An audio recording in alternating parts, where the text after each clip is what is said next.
Qual deve ser a primeira medida do novo presidente da República? Aumento do Bolsa Família.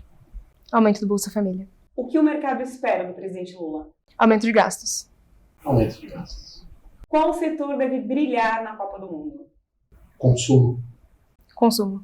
Qual a regra básica para o investidor na Bolsa? Pensamento de longo prazo. Cautela. Para se proteger da inflação, o investidor deve? Diversificar. Diversificar. Qual ativo deve entrar na carteira em novembro? Alguma ação do setor de educação. Ambev.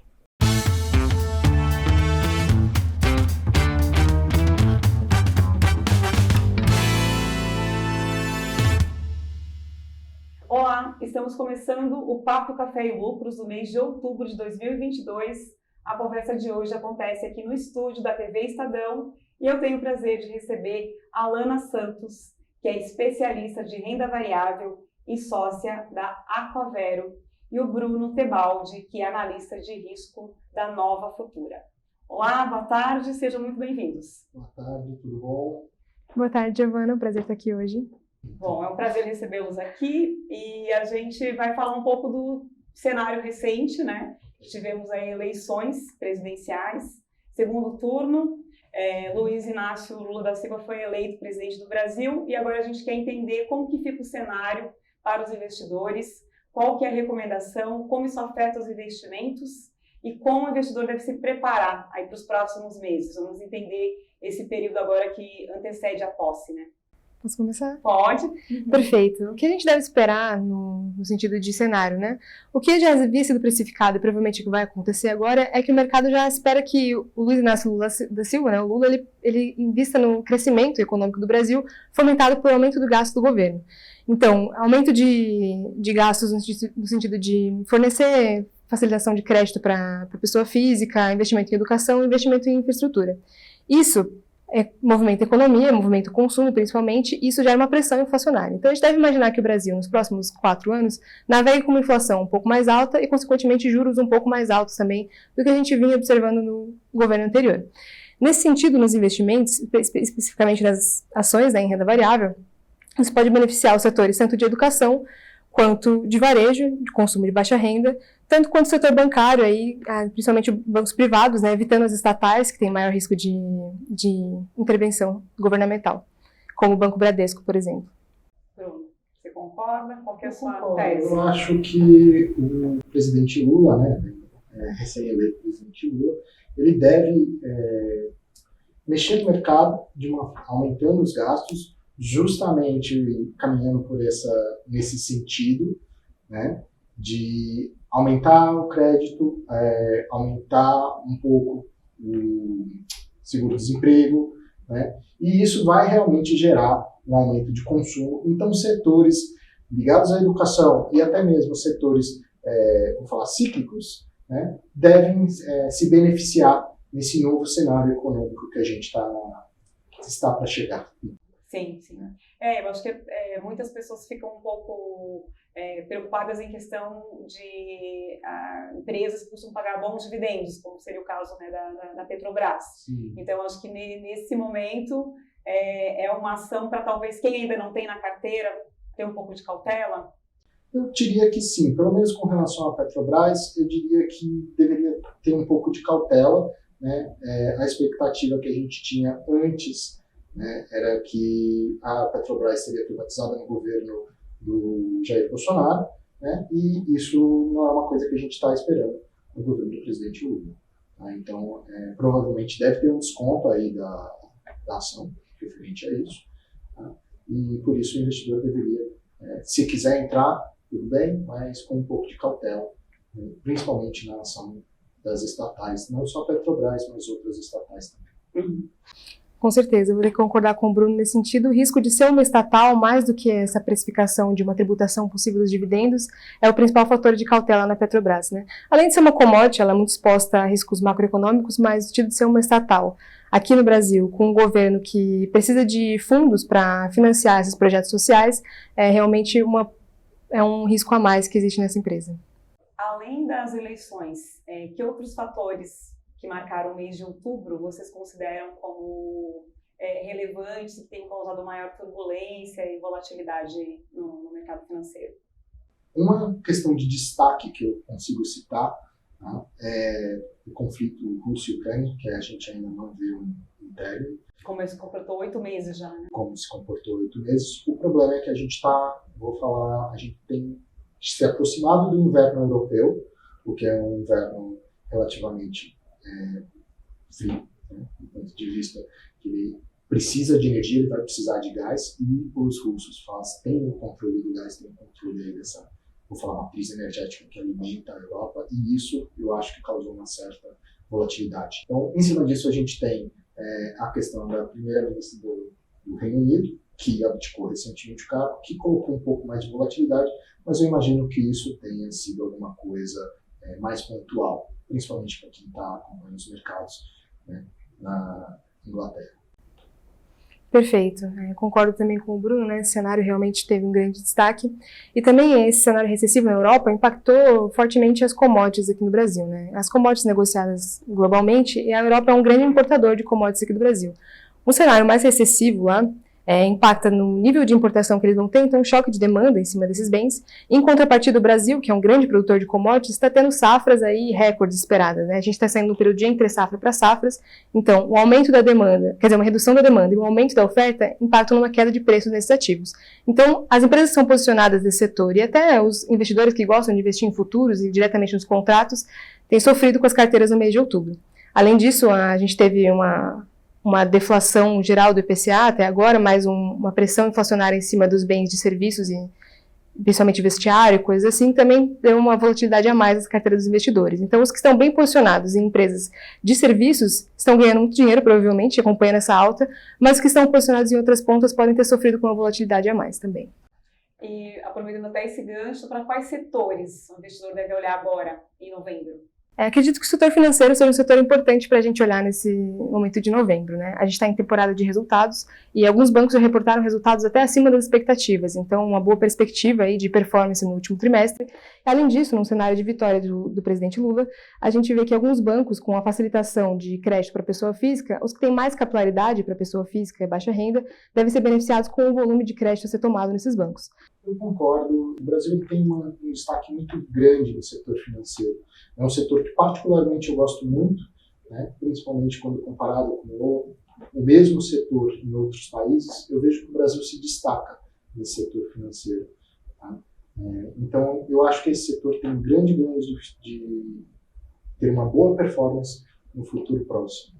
Qual ação que vocês nunca tiram da carteira? Bem, eu particularmente eu nunca tiro.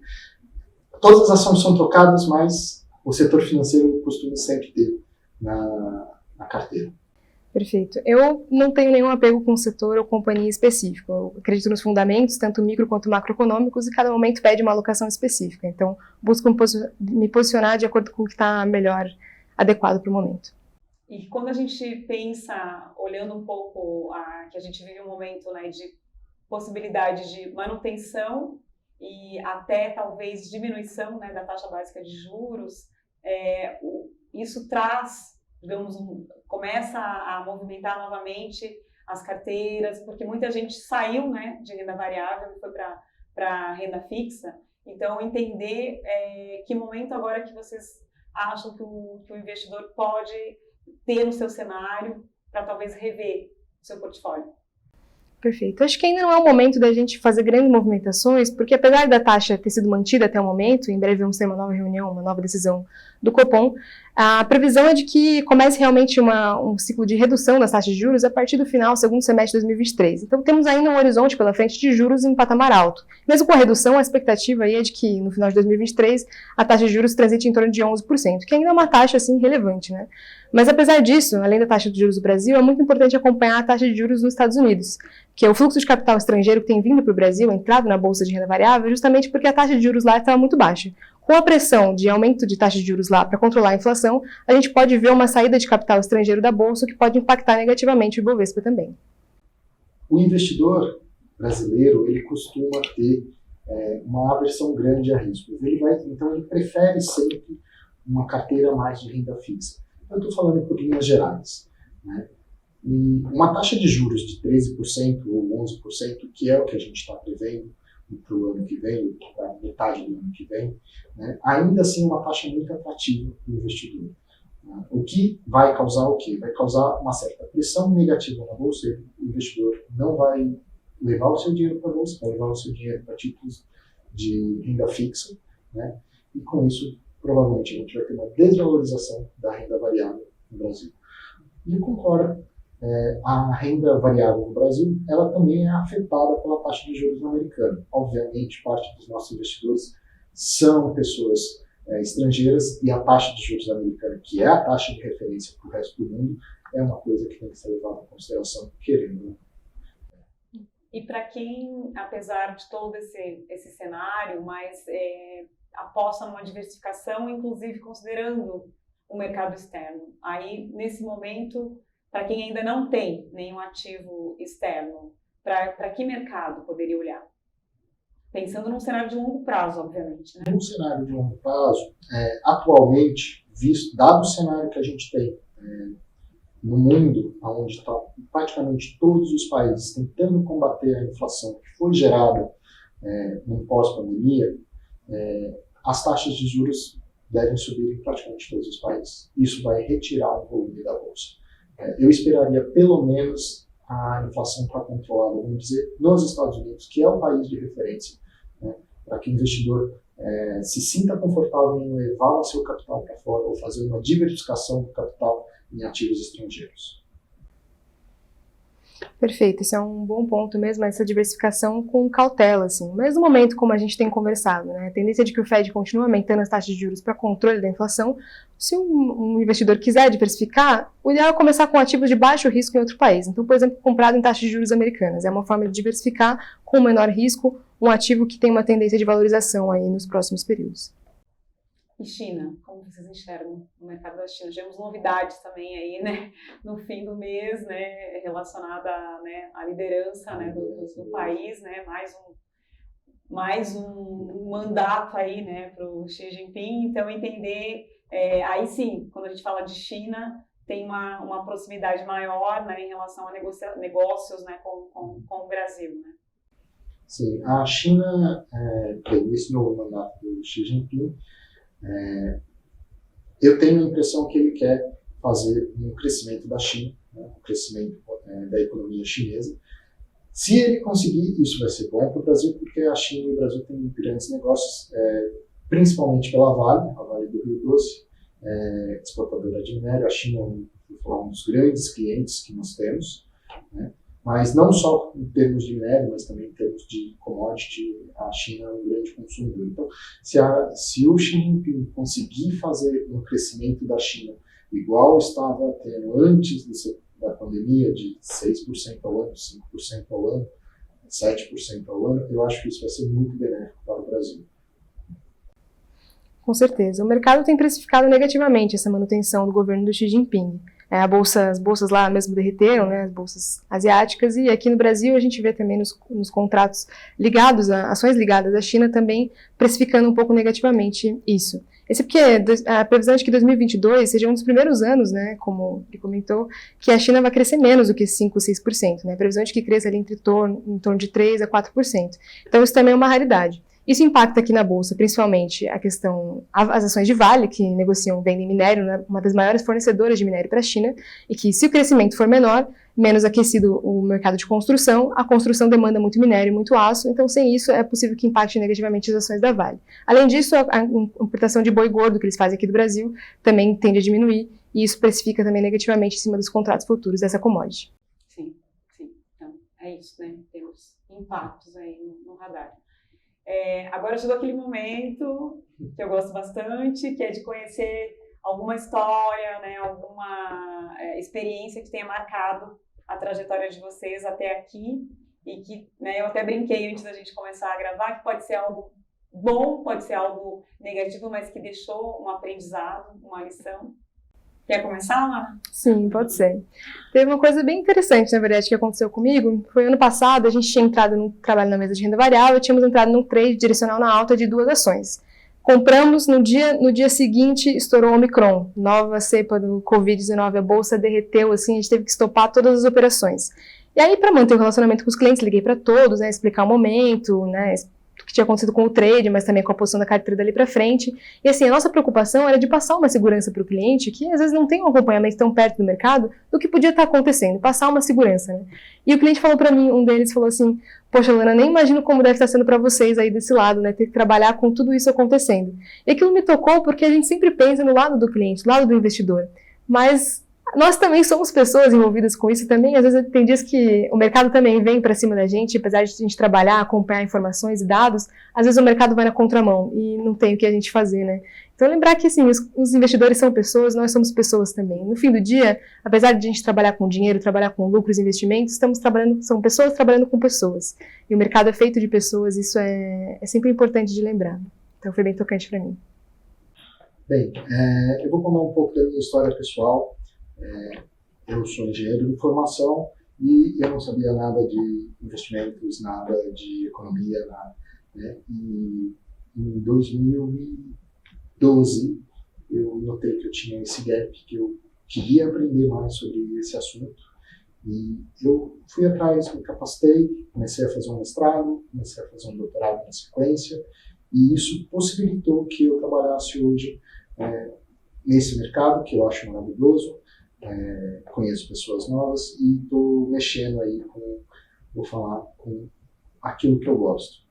Então, o recado que eu dou é, se você tem um sonho, se você quer realmente trabalhar com isso, corre atrás, se dedica, porque não é uma coisa que vem de graça e provavelmente você vai conseguir. Nossa, para quem não tinha uma experiência na área, você já foi logo fazendo mestrado e doutorado. Sim, eu fiz o mestrado e na sequência fiz o doutorado. É maravilhoso poder trabalhar nesse mercado, eu acho ele fantástico.